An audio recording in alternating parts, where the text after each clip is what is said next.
the commercial bent is interesting to me in terms of how can we professionalize hockey in Britain and Scotland. Fundamentally, right now, there's no money, but how do we Yeah, bring money in to pay I, players, I, to pay I, coaches, umpires? yeah. I think one of the issues you've got, and I think a lot of it to me is about identity and about people. So for example, if a club has a member, they will support the club. They won't support Scottish hockey. So if, for example, a club has somebody that's done really, really well and is very successful, and they want to support the sport, 90% of the time they'll support their club if they have a, if they're coming through a club. Are we talking Tunnock's tea cakes and Uddingston here?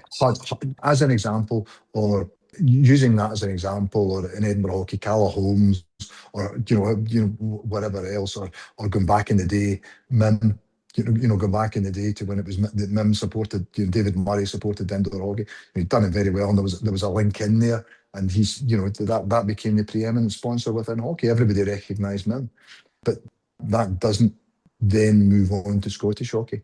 And that's one of the challenges you have is when you're trying to sell the brand of Scottish hockey. If it's coming from in the sport, the members will tend to support the club rather than the big beast, if that makes sense. And it's about trying to get that identity. I do think there's much more work could be done through GB. And actually, once we get into that Olympic cycle, that GB headline sponsor, that money distilling its way down far better into both Wales and Scotland, because Wales is struggling as much as we are financially. Their senior squad is self-financing in the same that I think I'm not so sure about Scotland, but if you follow some of the players' profile, they're having to self-fund for the World Cup as they had for the qualifying. So that there's clearly pressure everywhere. There's a couple of points there that you made. Yeah. Firstly, in terms of clubs, I think I would agree with you in terms of clubs can do more in terms of earning money and developing money. Yeah. The second point I think you made in terms of the centralized program is hoarding the money. And now, I need to be careful here. There's the person you need to speak to about this is the expert on this is Andrew Schooler. Andrew Schooler's your man. I think the central program in itself I think, has worked incredibly well for Scottish athletes. It's not worked for some, but in general terms, it's achieved way beyond what it was set when it was first negotiated way back in the days by Phil Kimberley and Lee Cousins and the group at that point to achieve GB hockey. It's actually achieved much more than I think they thought it could. If you look at the benefits through the EDP, through the different programs that are there, lots of Scottish players have benefited from that in different ways. It's worked for some, and it's not worked for others. I think it's not been 100% successful, and it's most definitely not perfect. But it has given Scottish players the opportunity to play at the Olympics, which they wouldn't have had otherwise.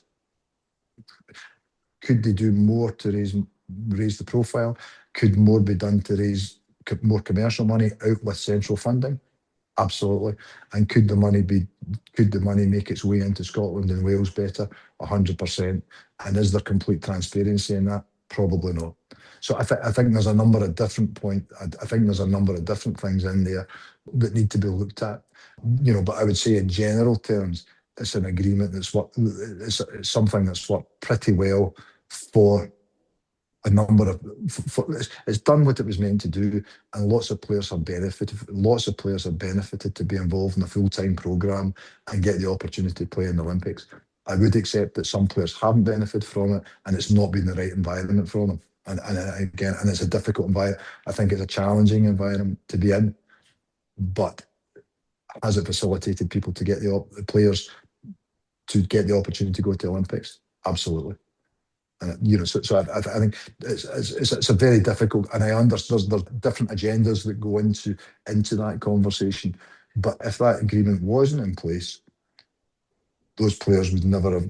I don't believe that we would have got that Scotland as a team would have got the Olympics on their own. Would be my positioning on it.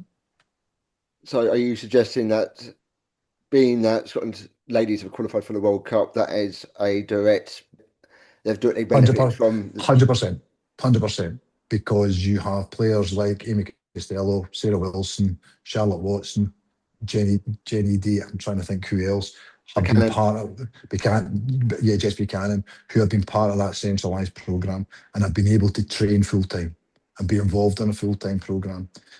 Now, they may have got, those individuals are talented enough that they may have gone to another country to gone out with that programme to pursue their hockey career. But that the centralised programme has allowed them to train at that level with players of a higher level. And I think, which means that they are, those players are all world-class players. I don't think anybody would argue that they're not. And it's given them that opportunity to train in that environment, which they wouldn't have necessarily if we didn't have that centralised programme. I understand the lifestyle choices that they've had to make to be part of that, which are incredibly challenging. But I think the World Cup qualification comes in the back of it, and I think players are developed on the back of it as well.